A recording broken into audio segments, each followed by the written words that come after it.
Minifigs was figs like that you eat, and No, Bricks it's the was little like Lego people. and Bricks was like the thing you cook pizza on, like a brick oven grill. And I was like, that You're sounds like, fucking so awesome. those two things don't not make sense, but it is Yeah. funny to me that in the context of a story about Legos, I'm so that hungry, is bro. where your brain went first. I'm so hungry, bro. Who's it, pizza with figs on it? Hell Well, yeah.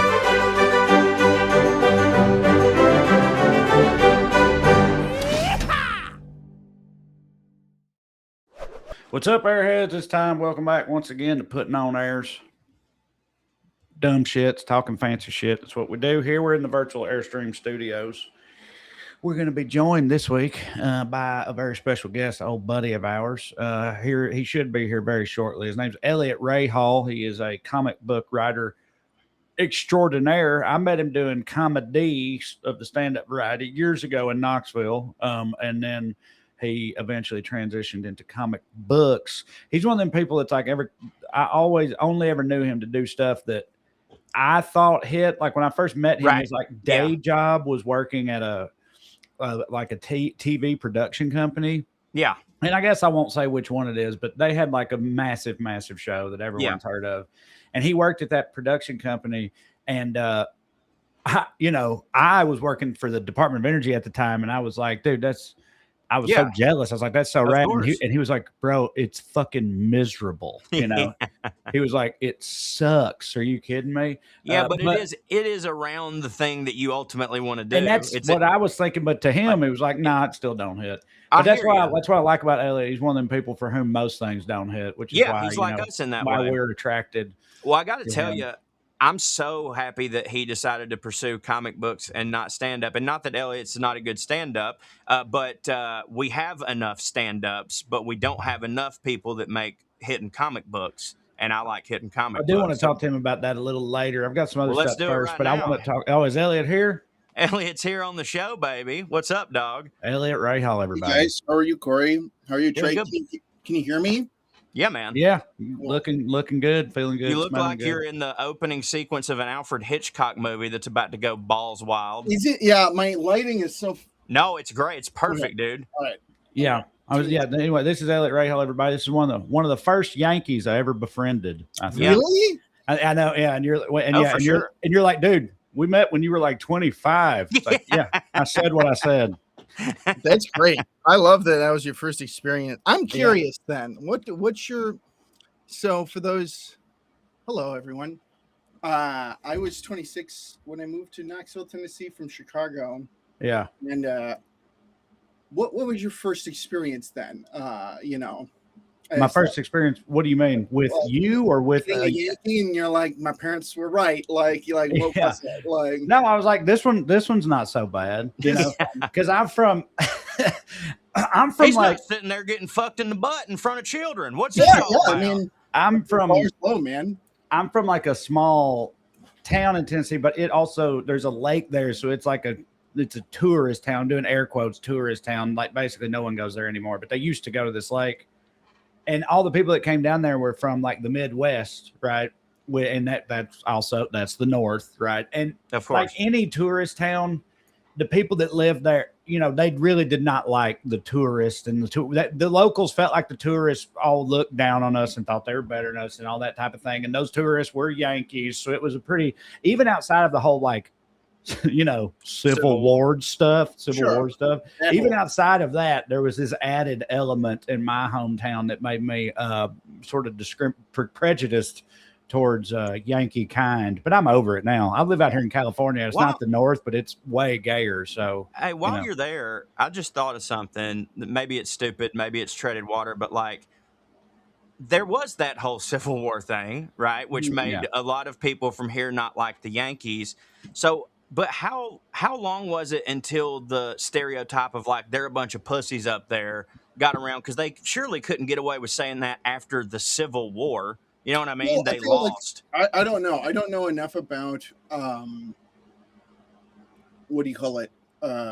History? Lost cause. The lost cause, yeah. Lost cause propaganda to know when that began. But I feel like that's a more recent invention, and then I also sure. feel like It'd have to be. not recent. It's more focused on city folk, Oh, right? I was Californians going to specifically. say I would have said that it was more like they're all assholes, not that There they're you go. all That's not true. that they're all pussy. The pussies live out here in California. That's the true. pussies are out west. The Yankees are assholes. That was my Right. experience with it. Not And really godless. pussies But the specifically. thing is that Right. like they could leave, so they were better than you. You know, Right. Yeah. Look, hey, welcome to the show, Elliot. We're just gonna like do the show for a while with you here and you participating, and like you're like a co-host, and then later we'll talk about what you got going on specifically and the world that you live in. So I wanted to start with a World Cup update. It's not an update. This actually isn't even about the World Cup. This is from like 10 years ago, I think. But what if the first thing you said is correct then? What? You said, I've got something about the World Cup, and you said, actually, this is not about the World Cup. Is it about the World Cup? It's about soccer. Okay, right on. That counts. So before I share that, I found this because of the World Cup. Elliot, in our book that we co-wrote with Drew years ago, 10 years ago, a decade ago, kill me. There was a thing in there. Ass. There's a segment, a little section in there called like the 10 greatest rednecks of all time, right? Oh, and I'm so glad you're bringing this up. We've brought it up not that long ago in realizing that we should remove Brett Favre from that list. Probably. He's from Mississippi. He's like super redneck. Buddy. But he's as redneck as they come. And what's funny about that is I know. Even at the time we included him on the list of greatest rednecks at number 4, because he wore number 4 on his jersey. He was number 4. Even when we put him at number 4, he already had sexually harassed a journalist and sent her dick pics and all this stuff. And we just sort of brushed that off, And I didn't brush it off. I thought about it like that's some redneck shit to do. You know what I mean? It's not good, but it is some redneck shit to do. But then years doesn't mean goodest, right? Like it means like. Well, these were all ones we definitely were celebrating, like for sure. Well, but years later he like defrauded poor people in Mississippi, recently, right? Yeah. And that we were like, well, we can't abide that. So he's got to go. Anyway, recently I was watching World Cup coverage. I found out about this story and I was like, I have a nominee for potential inclusion on the greatest rednecks list, who's a soccer player, one of the best American soccer players ever. And I don't know how much if people know about his roots and whatnot, where he's from, but I'm talking about Clint Dempsey, who doesn't play anymore, but again is one of our goats. Because I just found out, being a infrequent soccer fan, I just found out about this story. Corey, pull this up. This is this is just a clip from a reenact. There was a famous moment during Clint Dempsey's playing career where he had an on-field altercation with Micah Richards, right? And they almost got into a fight on the field. That this is them after they've both retired, breaking down what happened. And I want you to notice both how rednecky Clint Dempsey, in my opinion, comes off here, and then but also how POAE Micah Richards comes the off. same guys watching themselves. Yes. So here we go. Backs off. I think Dempsey backs off. What are you saying? What are you saying? I think his teammate had to save him. What's he saying? What's he saying? Basically, he said, "You don't know where I'm from, dog." That's what you said to me. Where are you from, dog? I am from the oldest town in Texas, Nacogdoches, where I'm from. Nacogdoches? Yeah. Okay. What did you say? I said I'm from Chapeltown.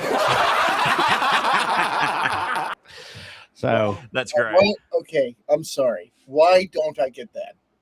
Which part? Which part What do don't you you get mean? about it?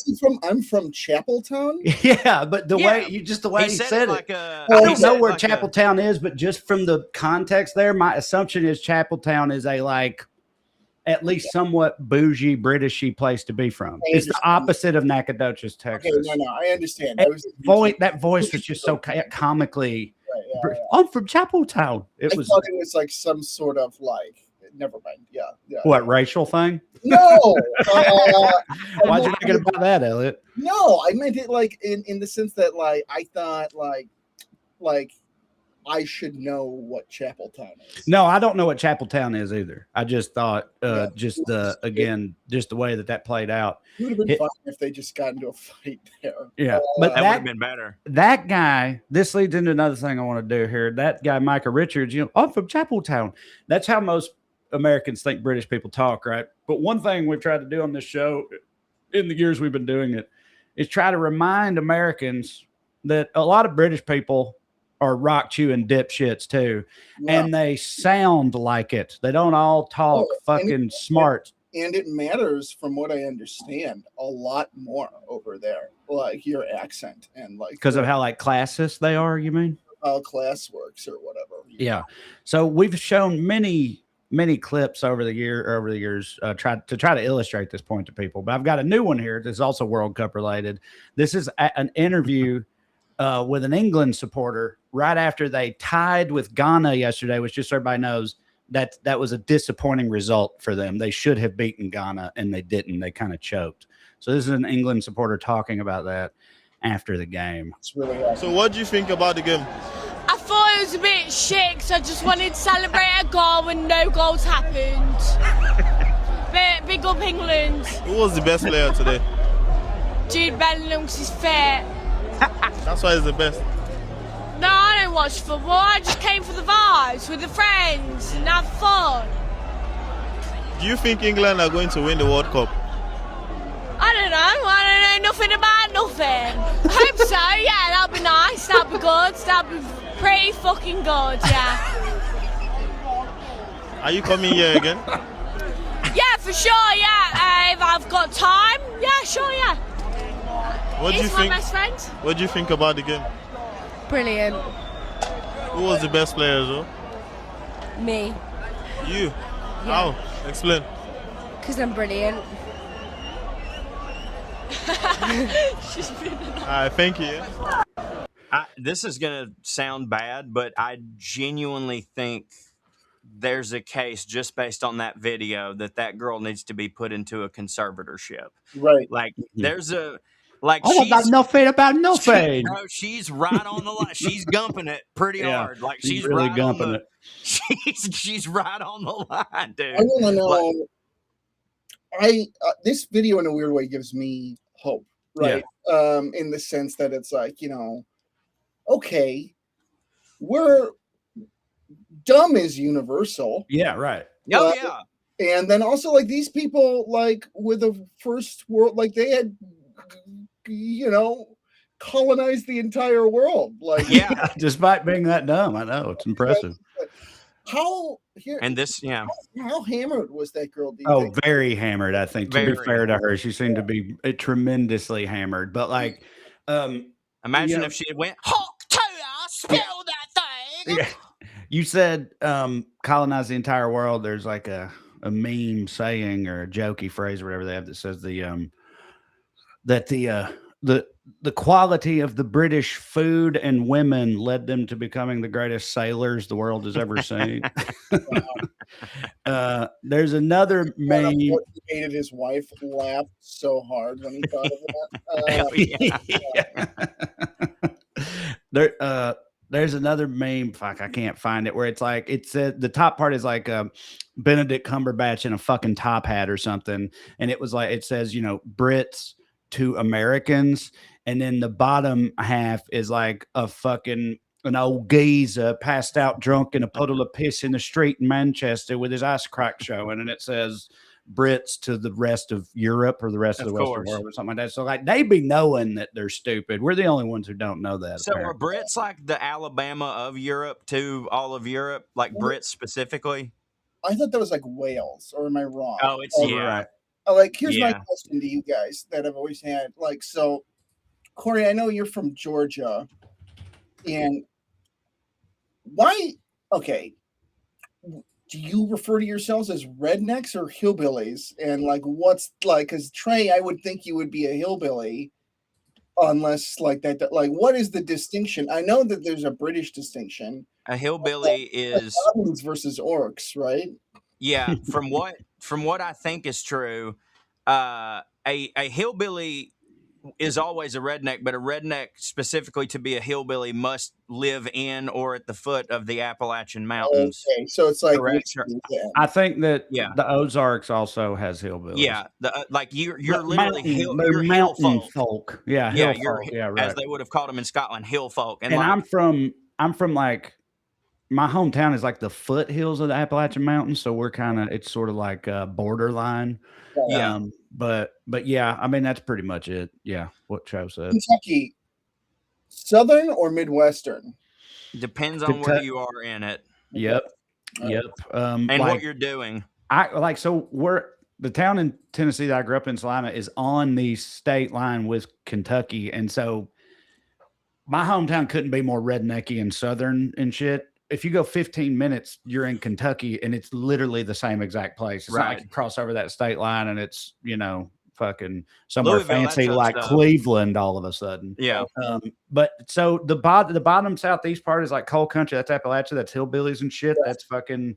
There was a whole elegy about it. I don't know if you ever heard. Anyway, so that's definitely the South. Lexington, I think, is the South too, and then Louisville is kind of not. I think really, Louisville, you just have to have a draft. And I could see it going to either team. I want to claim it because it's so awesome, but I definitely think Lexington is. I mean, hell, just watch Justified. Lexington's definitely, even I know that's a fake show, but still, that's definitely the South. I like what's that guy?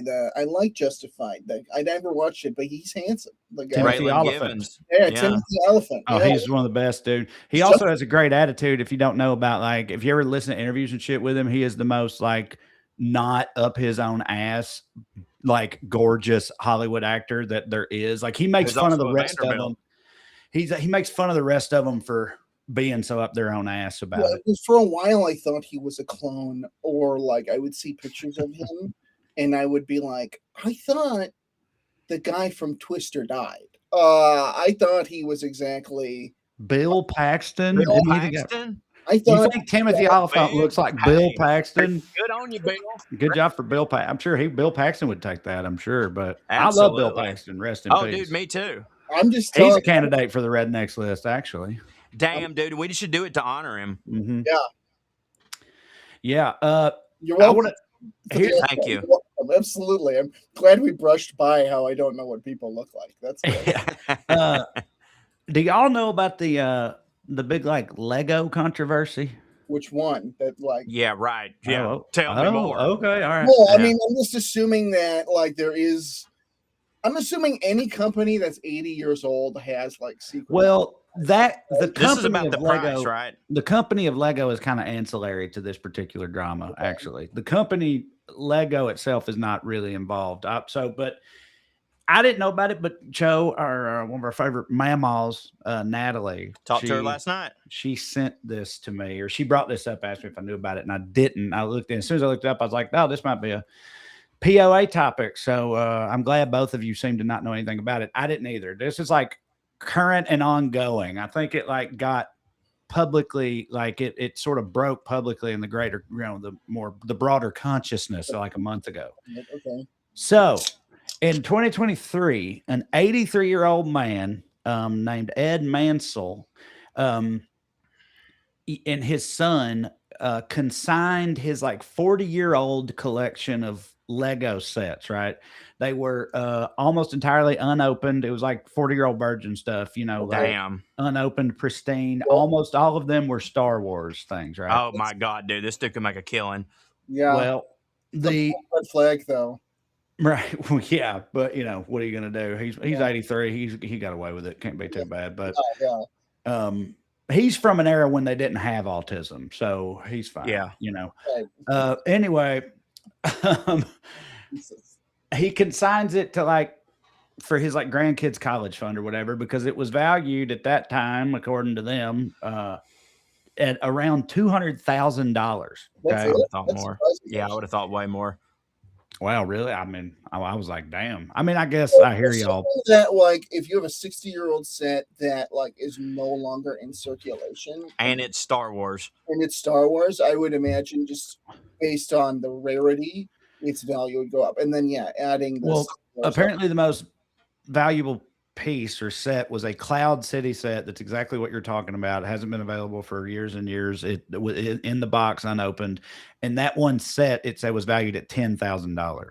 So I guess that's what you're working with high end old ass Star Wars Lego sets. But anyway, he consigned it. That much money on something like that, showing your wife and being like, "Hey, look, bro, I know."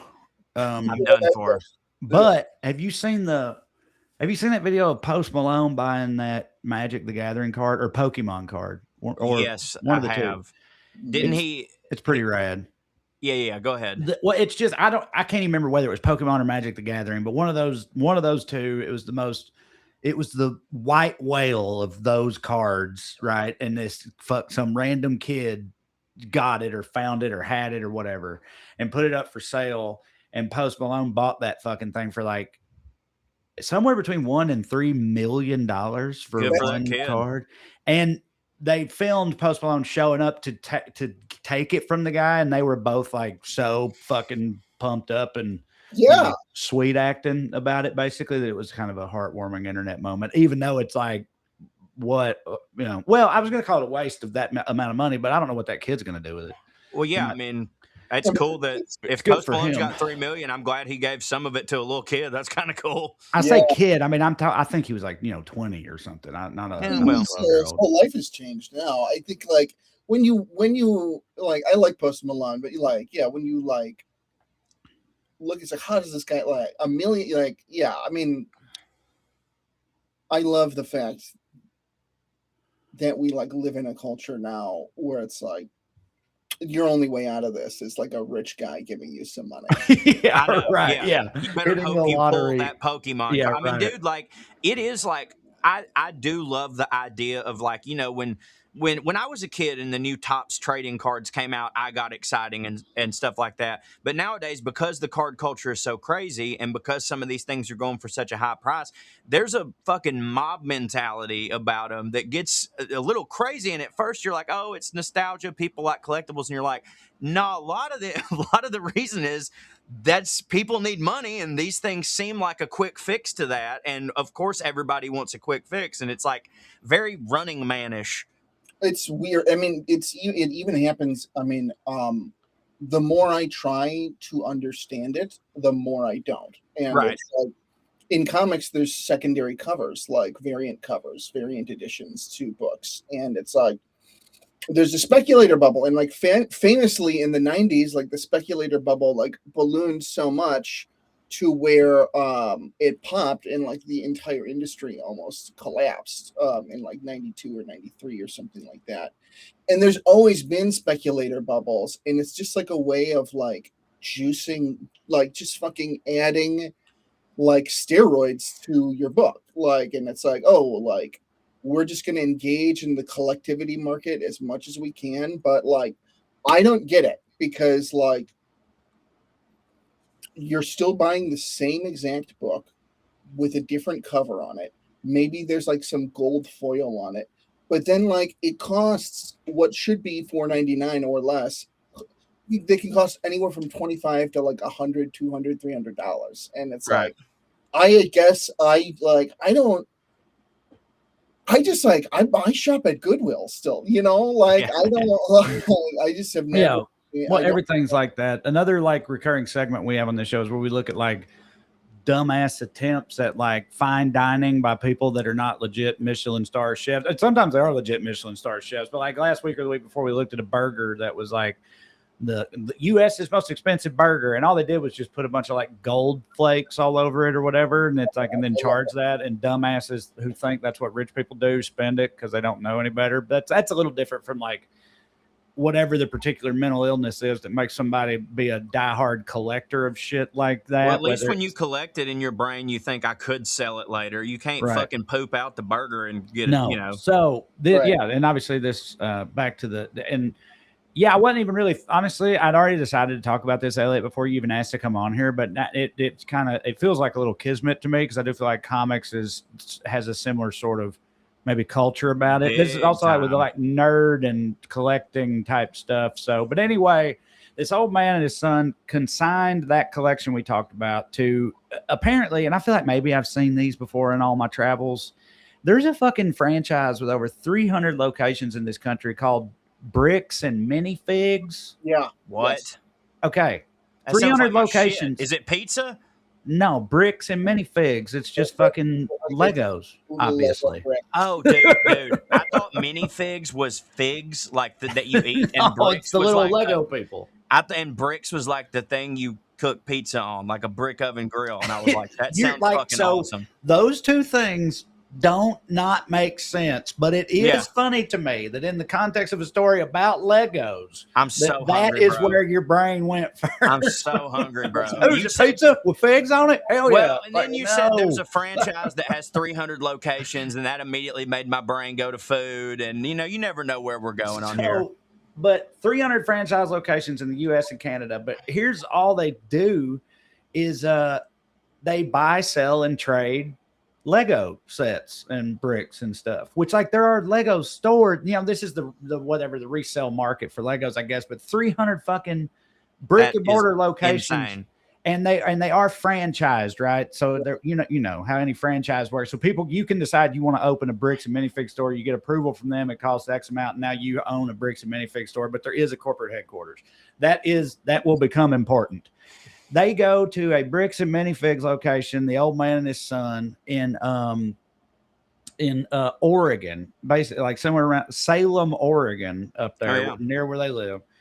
And they consign this collection to them. So the way that it should work, as I understand it, y'all might understand better, especially you, Cho. I feel like consignment, you know about consignment, right? Consignment sales seems like a thing that you would know about. Yeah, and Amber does them a lot.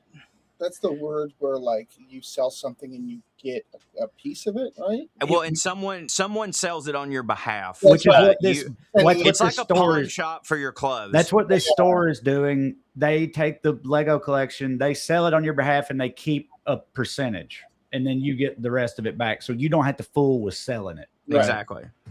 So they bring it there and they consign it to this store in Salem, Oregon, right? And then shortly after, that was in 2023. All right. In November of 2024, that Bricks and Minifigs store, the particular location in Salem, it was sold to two different people, right? The previous owners sold it to two new owners. Okay. Those people came in and basically just like, and then when that happened, the old man and his son tried to, like get their shit back because these guys weren't going to sell it for them or whatever, the new owners, but then they wouldn't give them any of it back either. Oh no. It's not their property though. I know, right? It seems pretty cut and dry to me. I know that's what I mean. This is what the outrage is about. The new operators refuse to return any unsold inventory or honor the consignment contract, right? Bold move. So the family, the man and his son, sued them for it or whatever and all this stuff. And the CEO of Bricks and Minifigs, which is in Utah, right? The corporate headquarters, they threw up their hands and were like, look, it ain't got nothing to do with us, because they said that they don't do consignment agreements. So the previous owners of the franchise, they were going rogue by consigning that collection to begin with. And that's not a thing you're supposed to do. And it's not their fault. They being the parent company, it's not their fault that these rogue operators did that. So we have no liability or anything here. Sorry, can't help you. I hate that. Yeah, me too. I know. hate that because it goes back to my developing reason to hate all central authority. It's like, okay, so you're a corporate entity, right? So theoretically, if this is all the power and decision making, the rules of the road for how our brand and business is presented to the world, right? And you're supposed to have that authority. And in that statement, they both just admitted we don't have fucking lock on our shit at all, right? Because they let this go for God knows how many years, and then all of a sudden, when the chickens come home to roost like that, and they're like, "Oh, we also have no power to exert any authority over this." So, right.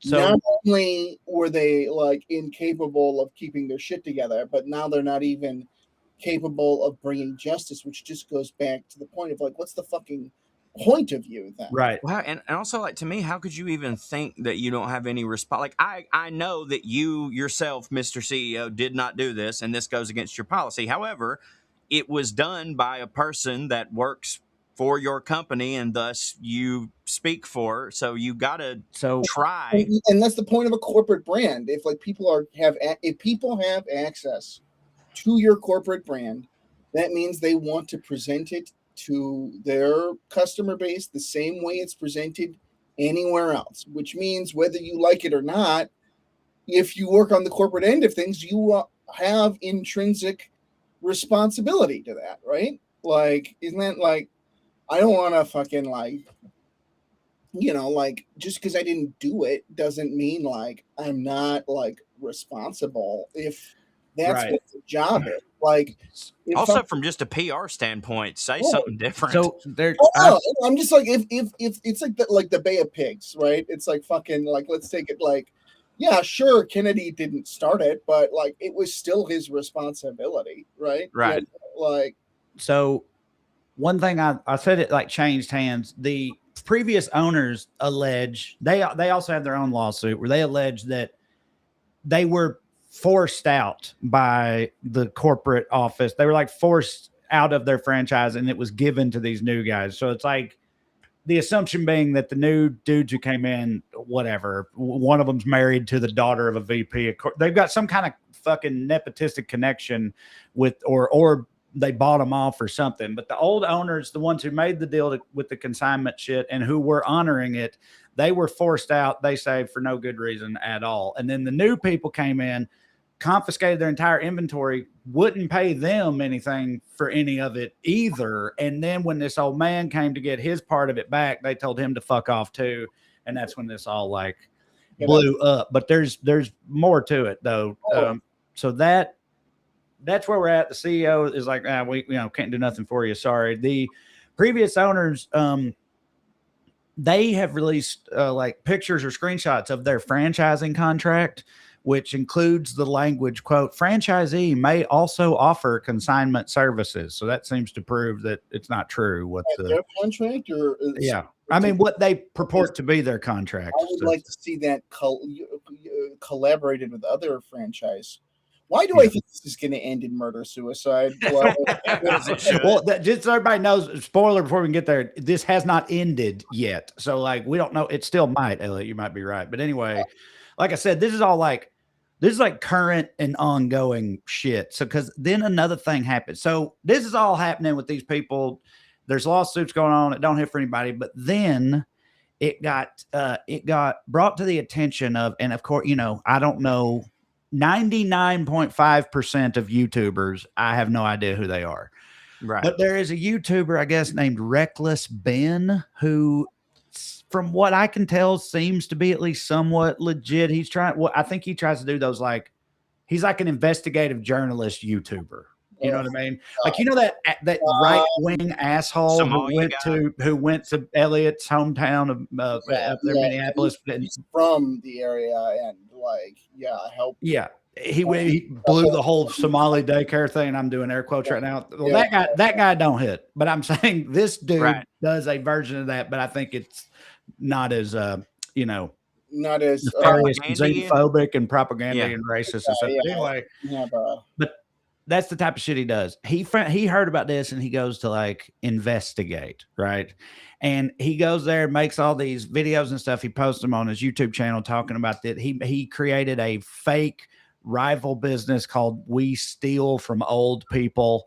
QVC's tagline. Just doing all this like, YouTuber version of like fucking what am I trying to say? Judicious harassment, I guess. Yeah. I don't know how else to put it, but and it says that he was doing all this and he started getting cease and desist letters and stuff, but he would neither cease nor desist. And recently, like last week or the week before, he was arrested by the police there in this part of Utah, which is called like fucking American Fork, Utah. Sick. So he was arrested not long ago. And I don't know, like I said, harassment and shit like that, or some such, some trumped up bullshit. But he says that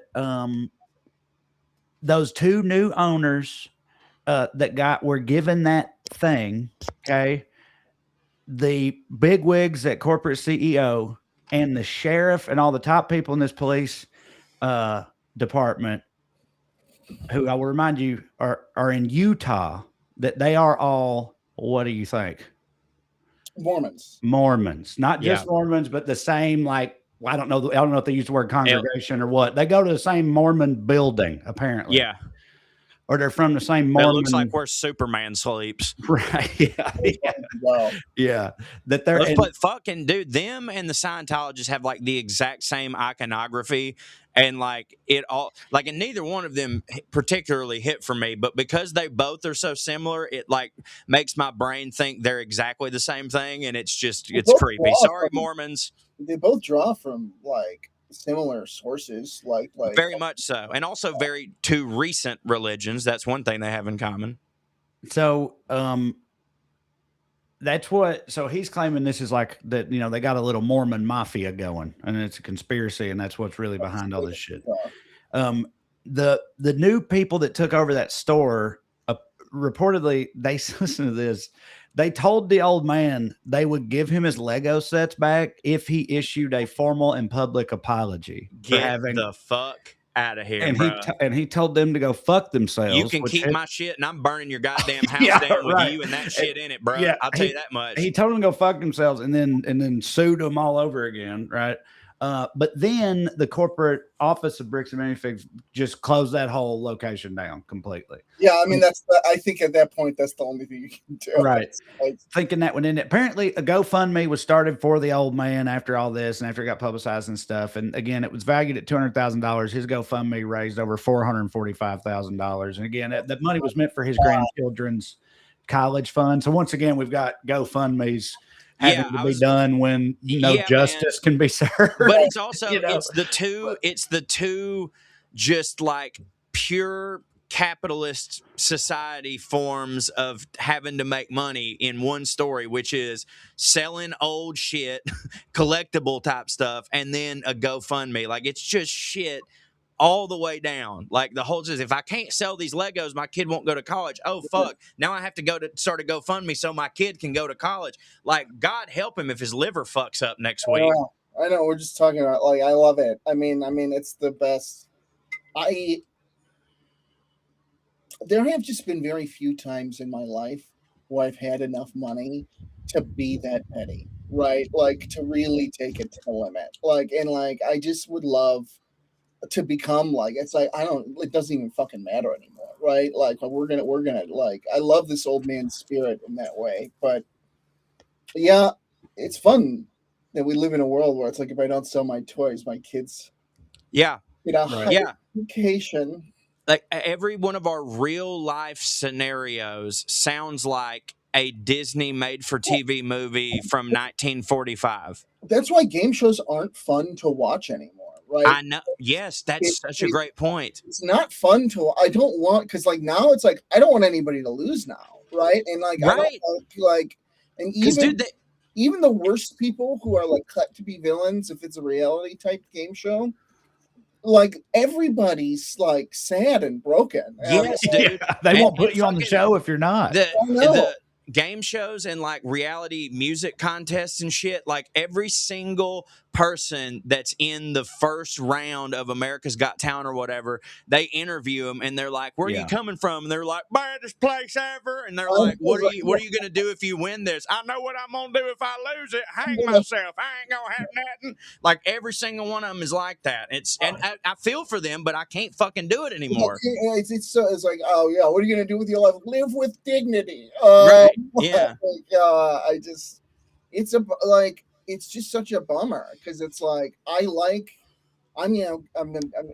going to talk to you about this one day, Corey, but like, we feel like that, like, I don't want to be like the state of media, because like, what the fuck do I know? And also I consume so much less now that I have children, but like, I'm having a really hard time finding like new things to like really lock into and engage. Yeah. And so I'm like, okay, well, like that's my wife loves reality television because there's this sort of like comfort in terms of like I know what I'm watching and I don't need to think about it. And that's like game shows are like filling that spot for me, but then it's just like bummer after bummer. I'm thinking about getting it back into wrestling now as a result. Oh, you should. I highly suggest that. Look, man, it's not all great, but New Japan is doing some really good stuff. AAA is doing some really good stuff. AEW is tolerable every now and then. WWE, frankly, they have 100% completely just sold to the Saudis, and it's a thing now. But what should I watch? Like, is it because I hear AEW is the one? I'm not gonna watch that. It depends on your style. It depends on your, like, for me, New Japan is a lot better, but also I would tell people, and I mean this, just watch the old shit too. You can rewatch it. They replay it, and you might have seen it when you were a kid, but like you might have forgot the storylines. And for me, I can appreciate it more now. So I watch all the old shit. Yeah. Well, so this grand Lego controversy of 2026 is still unfolding. Like I said, Reckless Ben, the YouTuber, he at one point fled to Mexico, fearing reprisals from this Utah Police Department. This all got publicized and stuff. The police department publicly said, we have no warrants for him. We don't want him. It's fine. We're not gonna arrest and beat this kid to death in a jail cell. Fingers crossed. But anyway, that's what they said. Yeah, that's what they have to say. Yeah, right. But I hopefully he'll come back at some, unless he's just hitting in Mexico, and then good for him. But all the other court cases and shit, are yet to be decided, so that will still be going on. But I thought I'd give you guys that update. But we're going to take a quick break and come back and maybe talk a little comic book shit with Eliot Rahal right after this. Skew. Y'all, lately I've been a lot more mindful about how I want to feel when I'm socializing, when I'm winding down, or just when I'm living my life, because for years, decades even, I would say that my go-to was alcohol. And that is a lot of fun, and in moderation, that can be cool. But it also makes you big, and it makes you upset and fat, and it makes me depressed and all this stuff. So what I've been doing is hollering at a little ganja in the form of Soul's new mood gummies. And whether I need a little spark to go on or something to settle down at night, they literally have the perfect options for you. They've got the uplift, they've got the calming ones, they've got the one that's a balance right there in the middle, which is kind of what I find I like at about, not to be cliche, but around 420 does make sense. Go ahead and start winding down, but I still got a little creative energy. Balance is the key to life, and Soul absolutely nailed it. Another one of my favorite parts is that I know what I'm getting every single time. If this dose was cool yesterday, it's going to be cool today. It's the same dose. I don't have to do any guesswork, and I love it. Soul is a wellness brand that makes delicious hemp-derived CBD and THC products designed to make feeling good simple, and I can tell you that is true. Their new mood gummies have precise dosing, clean ingredients, formulations, all that stuff, so you can stay in control but still feel good. Let loose but stay in control at the same time. Make today a good day. Get yourself some Soul gummies right now. Soul is offering our audience 30% off your entire order. Go to getsoul.com and use the code POA. That's getsoul.com, promo code POA for 30% off. So get you some. Y'all, as a famed internet philosopher once said, the rent is too damn high. Mm-hmm. I don't know who that man was. He probably was a lunatic. I don't know. Maybe he was a great guy. I just know him from the picture, the meme. Anyway, y'all know it. The rent is too high. He looks like a Dr. Seuss character, but black. Correct. That's exactly correct. The thing is, he said that like 20 years ago, probably. Yeah. And it ain't got no less high. Mortgages neither. Higher. It's tough on us out here paying that just to, have a place to be alive at. I mean, it don't hit. But it don't have to not hit quite that much. That's where Built comes in, this week's sponsor, because they believe at Built that whether you're paying a mortgage or paying the rent, your biggest monthly expense should be working harder for you. No reason it can't be. Built, if you don't know, is the membership for where you live that rewards you with points on every housing payment or rent payment you make.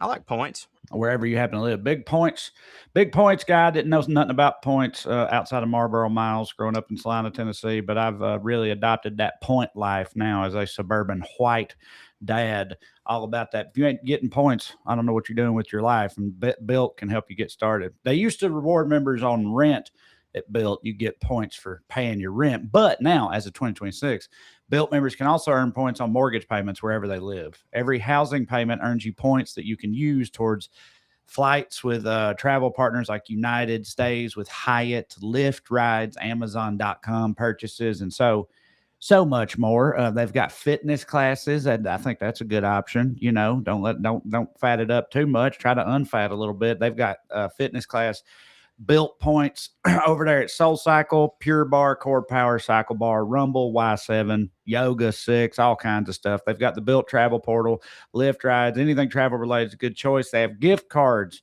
with over 120 brands. All right.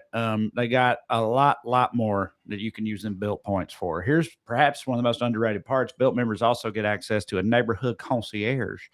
It can make restaurant reservations, book fitness classes, and find new local spots, all while you're being rewarded at more than 45,000 merchant partners.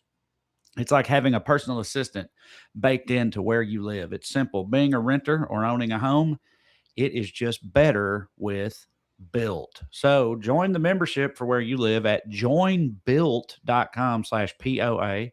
That is joinbilt.com/POA. Joinbuilt.com/POA. Make sure you use that URL specifically so they know that we sent you. Built. Make it hard for you to pay your rent and stuff. They could work on that slogan. That's not their slogan. I tried to make a slogan. Anyway, try Built. Oh, speaking of slogans, how's your dick doing? It could be better, I can tell you that. Make every day hump day with Blue Chew Gold. Is your girl giving you the look?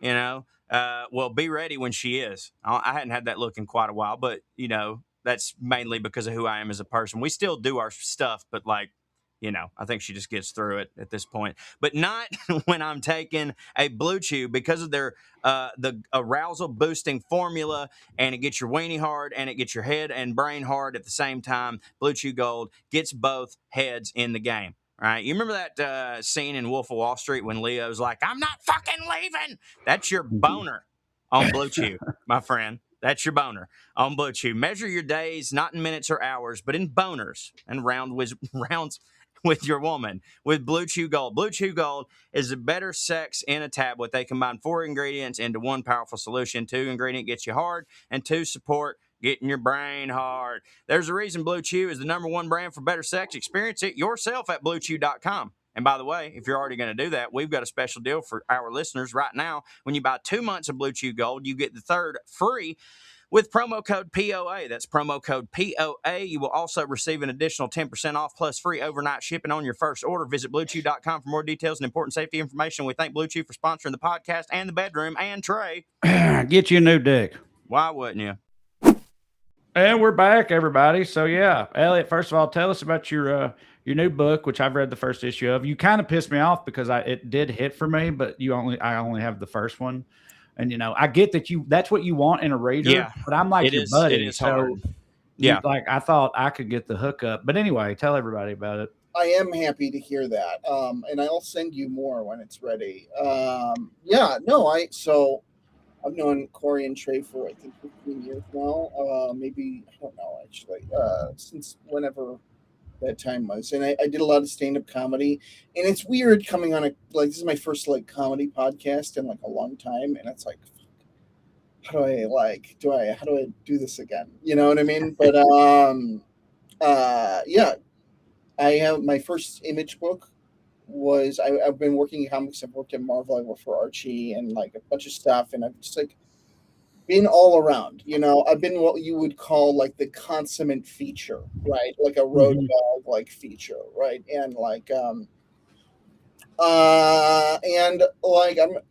been a great ride. The past year's been difficult, and I've been working on my book Crimes Against Nature since September, and it's coming out in September, and it's basically like Coco the gorilla meets The Usual Suspects, and it's hell yeah, hey, bro, yeah, stop selling. What an elevator pitch.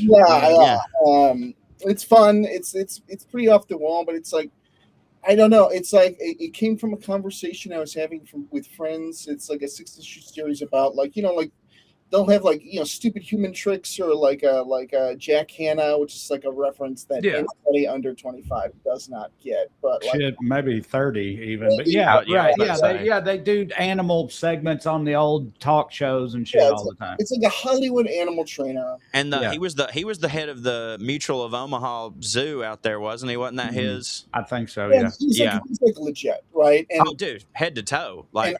Our book is about a guy who's clearly not legit, but he's calling himself like a Hollywood animal trainer, and his best friend and his only client is the first gorilla to be nominated for an Academy Award. And his name's Amigo, and it's about how they're framed for a crime they didn't commit, and now they're like on the run. And while they're on the run, they have to like prove their innocence. But as they like in the process of proving their innocence, like their true secret pasts are revealed. Like they're both conning each other, and like they've been friends for a long time. So it's like all of these secrets and things they didn't want people to know start kind of coming out. And the question is like, well, like will they be able to survive it? And then will their friendship be able to survive it? Because like they're being chased by the cops. They're being chased.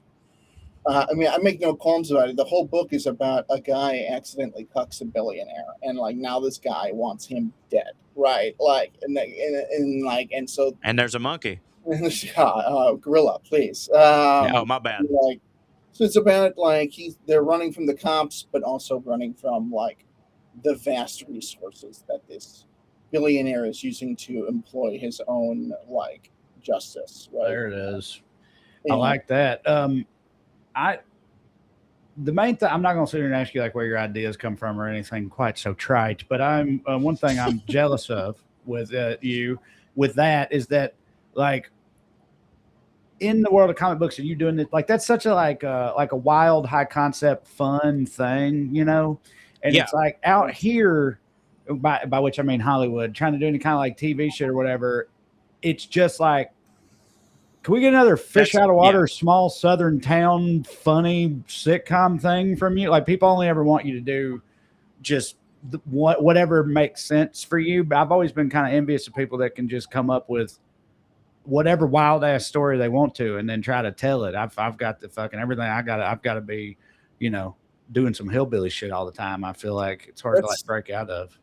Unfortunate. I mean, I think I practice at it, and I practiced at it because of like the lessons that comedy taught me for many years, which is like you're writing a joke, right? And it's like I mean, and everybody's got a different style, but like when you present that joke on stage as yourself, as your performance self, like you want that to be as like tight as possible, right? Whatever that is, whatever tight is defined by your style, right? And like, you just kind of like do it over and over again. And what I mean is like I will practice just writing single sentence. Like if I can't get something down to one sentence, it drives me crazy. We die, Trey. Yeah, I will. Me and him have been working on a thing actually. That's I don't know if we're but just piddling around a little bit, and yeah, he's right because Corey said we would because I'm sure you've seen I tend to be verbose and the opposite, and Elliot tries to rein it all in and make it succinct. It's hard to do. Yeah, I ramble a lot, and and so it's like I try to like practice writing like 1 to 2 sentence like super high concept like lines, and just like even like the process of like practicing that, like of just like saying the thing and like what is it, and like and then also for like everyone that makes it through, there's like 20 that don't, right? Like I mean, like I had one recently that I still like. Everyone, what idea you mean? Concept? Yeah. Right. Like, I mean, we have our thing that we're working on, but then like I came up with this like idea like earlier in the year that I was like so passionate. Like I was like I found like a character, like what I mean, and like the character like. And this Comes Against Nature is about two characters. Like I was like, in my head, I found a singular character, and his name was Prod, and is Prod, but it's about an alien that crashes to Earth and becomes a Christian, right? Yeah. Like, and like in my head, like I was like, that's the perfect log line. Nobody wants it. But like, is it because the Christian part, that type of thing, just freaks people out? They think you're going to be doing like subversive shit with religion, and that ain't gonna. I mean, it will be. Well, yeah, right. I know, because that's another thing I run into all the time. Being all pretentious and trying to say stuff about the world, which don't hit if you're trying to sell shit. But like I run into that all the time of like people being afraid of that type of thing. Any sort of. I think, and like I understand it. I do understand being afraid of it, right? But like also it's like, because I'm afraid of it too, right? Like I'm afraid of like coming off like, rough around the edges or whatever, like because you want to like replete, like there's like there's still that like club comedian in the back of you being like, you got to work clean, right? You know what I mean? Like, but like that's not real and doesn't exist, right? Mm-hmm. And our politics prove that. And then like also I just like don't get it in the sense that like I just don't understand like why people are making the decisions they're making. I mean, I understand how that fear and all the money involved can lead to like not taking risks and stuff like that. But like on your guys' is like end, it's like I just like how do you expect to make anything? Like, you know what I mean? Like, yeah, well, they just want everything to be like 4-quadrant inoffensive bulls. But then like wild shit does periodically get made. So I don't know what. I mean, but it's becoming rare. Like that's yeah, for sure. Netflix has got like a fucking computer formula or something that determines. But it's like this is something I've been thinking about a little bit lately. But like, and I think it's happened accidentally. Right, because there's always this like thing in comics, like in comics culture, it's where like the roof is falling in. Right, the industry is dying. Everybody's always worried that it's going to go away, et cetera, for one reason or another. And all those reasons might be valid, but what's strange is that in the past year, I would say past like 8 months, specifically for me, that I've felt comics has now become, I think inadvertently, like the medium that has the like 1/3, I would say, of American comics that are published and matter in terms of like money that is made in that are profitable. These comics move money, Walking Dead, etc. Like I would say like 1/3 of the comics that are being produced are creator driven. Like, and that's crazy if you think like, could you imagine if like 1/3 of all television shows were like driven by the creators and not? It's called the Taylor Sheridan universe, my friend, and you better put some respect on there's it. Also though, that feels analogous to like what's happening in the world of comedy with like these massive podcasts and shit that take the place of all these other things, and then people just doing their own shit. Guys starting to put most of comedy is creator specials driven, on YouTube and starting their own podcasts and all that type of stuff, and it's sort of overtaking in a lot of ways the more traditional shit. But if you want like a narrative, like scripted narrative, like feature or something like that, you're still gonna have to find somebody to give you money to do it, and it's still a similar sort of thing. So, and it's like it's like the difference between comedy is like, well, the internet makes it national, but like I mean, like it's just like. Yeah, they are very similar. I wouldn't, but it's just weird how like comics went from, it's like all of a sudden like vinyl has come around, and not only is it relevant again, but it's like, oh, it's the same thing, but now it's cutting edge, and like that's how like bad our culture has gotten to where like we can like pick up like 20-year-old instruments and be like, oh, this is actually. Like, and I hate to be like that guy. He's like, oh, they made things better back then. Like, it's not about like back then. It's just like, look at like. We're desperate for something actually real. Right. Yeah. And like, look at what is being produced and who it's being produced by. And it's like, comics, like, very much like comedy. It's like, yeah, there is money involved, but it's still very much, even at the top levels, it's still very much like a DIY till you die kind of mentality, For certain. Yeah. What is like, I don't know if anybody else has ever even thought of this, but like, you're a comic book writer. You're the writer. Then there's the illustrator and the artist and stuff who like make the picture. Like when Then you there's the letterer. yes, when you sit down to like write a comic book, do you have to like, do you write out like panel by panel, like visual descriptions of what they are meant to draw, and then you're like, and a speech bubble with this in it, and then you just write the dialogue there and send it to them? Or do they have kind of like, is it more vague than that? Do you know what I mean? Everybody's got different, like there is no like universal way to do it, but everything kind of looks the same. There is an old style called the Marvel style where like where people will just like write a description of what they want to happen and then write the dialogue. I don't do that. I do break it down panel by panel. I would say I add my goal with each panel though is not to like show off or like tell the artist what to do. Like I like focus on like what is happening. I focus on size. I focus on like emotion and action. Because like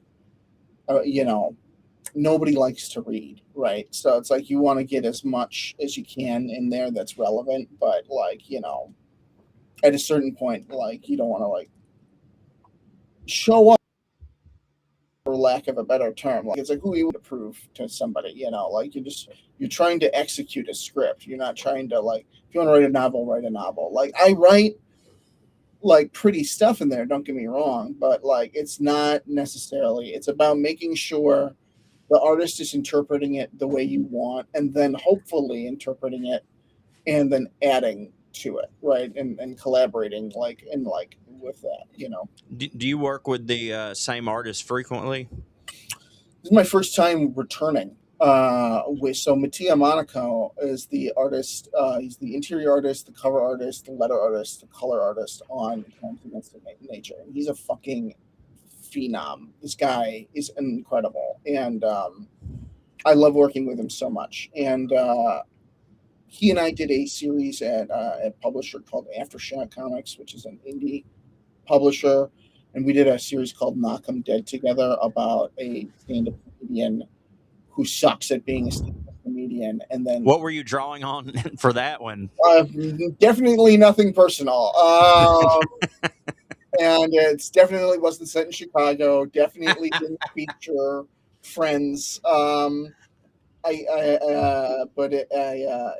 about a stand-up comedian who gets into a accident, and then after coming out of that accident is imbued with the power to get possessed by famous dead people. And so it's like about like art theft, and it's like okay. Yeah.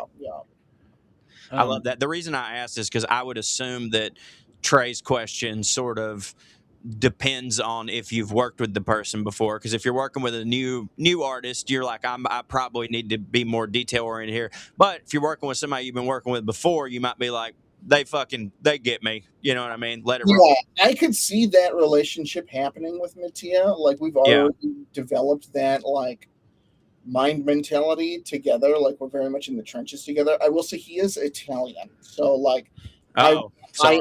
I am I am a little bit more like clear. Nervous that he'll eat the paint. Yeah. I don't know. Sorry, Mattia. I'm kidding, Mattia. I just don't want their like what do you call it? Idioms, like things might not like translate well, but like so I do tend to be a little bit more specific, but I could see that relationship. Just for the record, he is Italian, so I really have to spell it out. I try to like write everything out in as few syllables as possible. If I could somehow write with my hands, then maybe I could get it across to him. But so funny. I could see that happening. I haven't had the opportunity to return to work with many artists just because, like, honestly, like I know it's like they refuse to work with you again. Is that the problem? I am just really bad. Like, and like I don't like being generous or kind to people, and Right. and I don't think it's appropriate. And also, it's just like they can't stand my truth. You know what I mean? Right. Yeah. That's a big problem. Elliot, what's like what makes a comic book like a hit, you know? Because like now there's I know, dude. yeah, right. Yeah. But like because there's physical comic book stores, obviously, and people that fuck with comic books, they still like the physical stuff, right? But they have all these apps and shit you can use. How is like books that we wrote, the dumbass fucking books that we wrote, it's stuff like you want to get them on list or whatever, or that type of shit. In our experience, just nobody does anything. You just have to find a way to go on. We did get on one nice list. Yeah. Now, you know. Yeah, what you're doing right now, that's what you just have to do nowadays. But I didn't know if in the comic book world if there was a different kind of infrastructure for that. No, unfortunately, like the comic book infrastructure itself is like built on like rotting wood, right? Like and not in the sense that it's like gonna like collapse or anything like that. It's just that there is no like universal tracker of information, so there's no effective way to get like true sales data. Yeah. So like, and then also success is defined differently by each publisher, right? Yeah. So, but like, that thing you said about the data though, is that real or is that just because that's how they want it to be? Because that you won't have any leverage if you don't know how much you're selling or whatever. good question. Right, Because Netflix famously always reportedly that's how Netflix operates. Is they won't tell nobody nothing. That or be illegal. No, but I don't even mean like they're not sharing. I'm talking about there's no effective way for retailers and merchants to track information. Like internally, yeah, that's happening as well.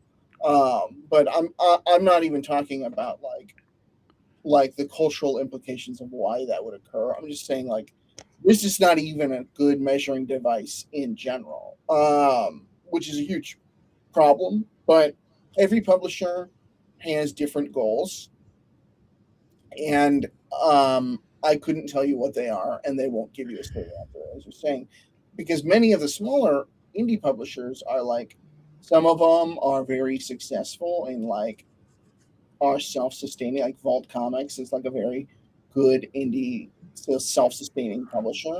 But then there's like a ton of other ones that like, oh, they're just getting their money from like investors, and like they're like, it's all like smoke and mirrors, and like nobody knows where the money's coming from, and like they're just focused on like expanding, and they have like it's crazy the amount of like companies I've seen blow up, and then like, well, yeah, and it has to be the whole company too. Like it's really crazy because like, you know, in our world, if you have a good idea, there are companies out there, NBC, ABC, Paramount, whatever, that they can reject it. They'll reject it, but ostensibly they could be like, hey, we'll take this on and we'll fund your thing, because Universal doesn't just make one certain type of movie. They make anything and just put it under their Universal brand. Marvel and DC are the two biggest comic book things, but they're not going to do anything that's not a Marvel or a DC that doesn't fall into their thing. So it's got to be with a different company. You're never going to get those dollars. Unless it's like Vertigo, right? Like Vertigo. Right, that's true. But like Marvel hasn't had Icon used to be theirs, I believe. But what is that? Sorry, is that like Fox Searchlight, which is like that's Fox's indie movie division? That's what Corey was describing, which is like it's not the Universal brand, but like Disney puts stuff with titties and cuss words on Hulu. Right. I don't know. I mean, in general, all I know is like with this Image book, like, you know, for those who don't know, like Image, Corey said there's the big two, which is Marvel and DC. It's called the Big Three in comics, and it's like and Dark Horse. Image is the third. Oh, Image. Okay. And so like, but like Image is like it's like a difficult beast because it's all creator owned, right? The infrastructure is your infrastructure, and then they are your publisher and marketer, right? And so like your like, and it's culturally like got a lot of cachet, and like, but also like sales wise, like, yeah, you can actually make some money, but the thing is like you got to make sure it sells. And like I have a number for like success, like that I'm trying to reach. I'm obviously trying to go over it, but like I definitely have a benchmark for like success. And like and it's nice because because no one's giving you a straight answer, like I've never had something to like work for, you know what I mean? Right. Are there like we're talking about lists and shit like that. Like if you make a podcast and it's like, if you open up Spotify and they'll suggest podcasts to you, and I've seen that and been like, who the fuck, how's this? Is there a way to do that with comic books? Like there's comic book apps. It's like when you open them, you could be on the front page somehow, but how do you make that happen? Like, I'm sure there is. Yeah. I mean, there's websites and stuff like that. I'm so like bad at the internet right now that like I can't answer that question. Well, it's the business side of it too. I'm sure that you feel the same. Like it's you're all the horse trading and shit. I'm sure. Right. I mean, and like in comedy, it's like we would love to just write jokes, but we also have to fucking edit clips and send cold emails out to trying to get stuff. And like with you, like you're It's a lot of work. Yeah, and like all you really want to do is make the fucking comic book. And Right. and that's the thing you want to do more than anything. So you're going to do 90% that and only 10% of the business shit. And it's like, they always say like, you got to do more of the business shit. And in my brain, I'm always like, if I did way more of that, then the other stuff would suffer and be terrible and I'd have nothing to sell, Yeah, I mean, and then there's like regular life too, right? Like, and like, I mean, I don't know what the answer is other than like with this project in particular, I have to just like scoop the reservoir of like energy. Like once this ordering period is done, I will be officially middle-aged, right? Like I'm no longer in my like late 30s, Yeah, man. I'm like, and it's like, I feel you. I mean, the benefit of at least being a writer is like, like if I have a good day, and let's say I wake up at like 5 or like 4:30, and then I get to work and I write from like 6:30 to like 10 or 11. Yeah, that's a great day. That's a great day, but like I'm done after that. Like I can't. Sure.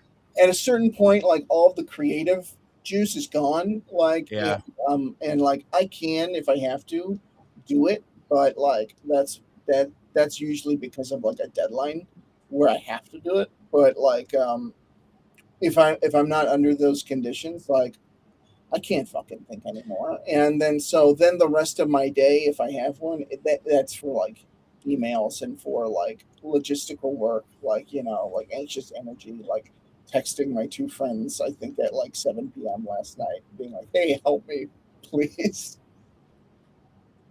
Yeah, I mean, I attempt to, because there's obviously only so much anybody can do. Right. Like if I woke up at like 9 or something, and like even before lunch I had somehow written 1,000 words, I'd be like, man, you probably could call it quits. And that's a lot of words, and also it's probably not going to get any better from here. You're running out of juice. But then I will like stop and then feel guilty all day that I stopped, even though I couldn't be doing it anyways because my brain doesn't work, and that will just send me into a spiral. And then I'll start a new project at 11:30 at night, and it'll go nowhere. So I'm glad that you have a better balance. Well, I don't have a better balance. It's just like it's just like a negotiation of like, well, am I going to be effective at this? And if I'm not going to be effective at it, I just can't. I'm not going to do it, right? Like, but does that battle happen in my head? Yeah, that battle is still occurring, and like, it's like a combo of like, look at us fucking boys, like, right? Yeah. Men are dying in the war, and then and then like I think like also like capitalism, right? Of like just like we have to spend like every hour like maximize and monetize and fucking grind. If it's not for like the higher purpose, whatever that is defined by, then like you should be ground into meat, like yeah. Well, I mean, buddy, I want to be respectful of your time. We've done about an hour with you, and I don't know if you want to like remind everybody, or tell everybody how they Please, can actually obtain Well, crimes against nature, how that works. so right now, Crimes Against Nature was just announced yesterday, which would be Wednesday, or whatever this comes out. It was announced recently, and you can't get it now. It comes out September 23rd, hard date. And if anybody wants to do anything, what they could do is call your local comic book shop and just pre-order it and say, I want it, because those pre-orders really, really matter in our business. Can you Hey. pre-order a comic book somewhere on the internet, or you have to go in? Yeah, you can pre-order it at any of your local comic book shops, and then through, I think, the distributors of comics like Lunar and Diamond. Also, I would like to tell everybody that number one thing you should do is pre-order that comic book. But if you're like, oh, I'd like to read something of Elliot's in the meantime, I personally suggest Hot Lunch, which you sent me some copies over COVID, I think. Was it that long ago? Maybe. I don't Yeah. remember. I've had 2 children since then. And I fell in love with it. It was one of the first comic books that I really sat down and focused on and loved, that had nothing to do with like superheroes and shit. Like up until that point, I'd always been interested, but I was just like, I'm a Marvel guy, whatever. And since then, since Hot Lunch, I got into like the just overall graphic novel world of like, I don't give a shit if anybody has superpowers or not. I just like animated storytelling, and this is fantastic. So if you're somebody out there that you say, I'm like, oh, that sounds like me, Hot Lunch, it's fantastic. Yeah, Hot Lunch Special, if that helps. That's right, Hot Lunch Special. My bad. I was That's going what I off call memory. it too. And the reason why that book is amazing is because Jorge Fornas is the artist on it, and like he's like one of the biggest artists in comics today. It looks fantastic. Batman, It looks great. Daredevil, he's a fucking like. I got to work with him right before he just exploded, and he's also giving us a variant cover for issue 2, which is nice. Hell yeah, man. Yeah. All right. Well, buddy, it's good to see you. This is Eliot Rahal. Everybody, check out Crimes Against Nature. Pre-order it now. I mean, honestly, buddy, September is like 3. You might just have to come back on here at least briefly in September and tell people to get it now. This is quite the lead time. I'm so turbo right now. Like I've been sleeping for like 2 days, and like I'm like right. I know it was just announced and everything, so that's like part of it. But like I'm looking at like I am looking at this whole process of orderability. I mean, I got $900 in my checking account. I'm gonna go fill out some no receipt lawsuits today. And, hell yeah. But it's like I'm looking at this as like, I don't know what's gonna happen, and I know there will be like shots later, but like if I don't like put every pound of flesh I can onto this, I will like regret it. Right. Everybody pre-order this, or Elliot's going to kill himself live on our podcast in September. In the garage for my family to find. Yeah. All right. Elliot Rahal. And it gets worse. Yeah. All right. Thanks, buddy. Thanks, buddy. I'll talk to you soon. Yeah. All right. Cho, do you have some airmail that you want to do? Nope. Hold on, I can look it up real quick. That's all right. Just not well, okay. Well, no. What do you want? Well, hold on. Nothing. All right. Well, fuck. I done said it Just now. keep doing that back and forth. Yeah, sure. Where? No. Hey, okay. Part. You edit all this out or not? No. Yeah, it's whatever. Oh God. Oh, here we go. Okay, I'm cold reading these. No vetting. Subject line: Blue dot, red state. Hey Trae, Corey, and Drew. I guess this might have been meant for well read, but either way, we share a universe. We'll read it. I heard Corey say this is the only email he checks. Okay. Yeah, that's why they sent it to this one. Yeah. And I wanted to make sure you got it. Just wanted to send a quick note, but I fucked around and made it long from North Mississippi. And I wanted to say thanks for what y'all do. I've been listening all to the Skuniverse stuff for a long time now. And whenever my broke ass finds some extra money, I'm going to Patreon the hell out of y'all. Well, first off, let me say, pay your bills first and enjoy your life. Don't we would love you to support our Patreons and stuff, but if you're getting the shit into the stick right now, don't make it a priority, buddy. But there is good stuff on there. I met y'all briefly after a show at the Stardome in Birmingham years ago. I seriously doubt you'd remember me, which is probably for the best because I'm sure I said something dumb. The thing is, I feel a lot like y'all, living in a red-ass Mississippi and thinking the way I do. There aren't many people besides my wife that I can completely relate to. Listening to y'all always feels like finding my people. Trae, I also had a full-blown Goodwill Hunting complex in high school, and I've been floating the Buffalo River in Tennessee almost every year for a long time. Didn't you talk about canoeing the buffalo at some point? You did? Mm-hmm. Yes. Okay. Yeah, a long time ago. I mean, I don't know where all the buffalo goes through, but one of the places is Wayne County where Katie's from. Okay. So we canoed that on Father's Day years ago now. I've definitely told the story before because like the boys were little and everybody in Waynesboro, when it came up, they were like, the boys were like, dude, fucking 3 and 4, 4 and 5 max. Yeah. And they were like, everybody was like, oh, dude, it's a fucking lazy river is what it is. Right. They're like, it's nothing. And I was like, all right, let's go.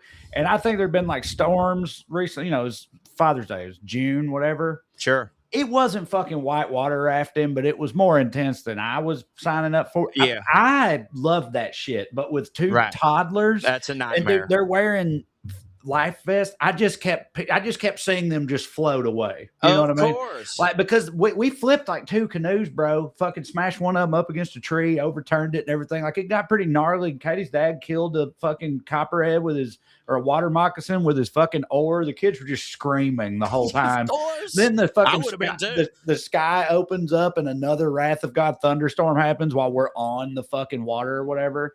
And we get back, so they're just like distraught. And we get back, and I'm telling them, I'm like, just so you guys know, you were never in any actual danger, okay? Just lying out your teeth. And Bishop goes, no, that last part, that was danger. I was like, okay, fine. He was like 5 years old. He was like, you ain't gonna bullshit me. But anyway, no. If I did not have 2 small children with me, it would have been like fucking really fun, of course, because no one was ever in any like serious danger, but it wasn't, it was adventurous feeling because of all that adrenaline. Which children do not need any more of. It's super. So it did hit for me, and we need to go back. But normally every time, if we're in Tennessee in the summertime, we're usually in Salina and we go to Del Hollow Lake. We're only in Waynesboro in the winter, and you're not going to float the buffalo in the winter. So that's my only experience with it, but it's a big thing down there in that part of Tennessee, and it's a good time. Corey, I go to the Masters every year. I've got so many green cups stacked around my house that visitors probably assume I either work there or rob the place. Drew, that tattoo on your ass represents Delta State University. My wife graduated from there, and more recently, my daughter did too. Go Fighting Okra. I'm saying all this to say it's a small world. There have to be a whole lot of us out here who sometimes think we're alone, folks living in places where we stick out more than we fit in. Y'all have a way of reminding us that we're not nearly as alone as we think we are. Anyway, sorry for getting mushy. I mostly just wanted to say thank you for the comedy, for the perspective, and for representing. Y'all keep making it hit, and I'll keep making it hit in Mississippi. I appreciate you taking the time. You don't have to read this on the show, but if you do, you can say my name. Love y'all, Derek from Mississippi. Appreciate you, Derek. Love you too, Derek. Go. Yeah. Tell me where you gonna be. This Sunday I'll be in near San Diego. It's called Solana Beach with Caleb signing. Then me and Caleb will be together a couple weeks after that in the middle of July at the Grove in Lowell, Arkansas. And then then you got to go to August and beyond for the rest of my dates. But I'm going all over the place, of course. All at TraeCrowder.com, please. CoreyWritesForYou.com, new Southern crime drama called Here We Rest is out now, the first 2 chapters at least. So go there. You can subscribe absolutely for free, or you can give me $5. That part is up to you. Stay fancy, motherfucker. You.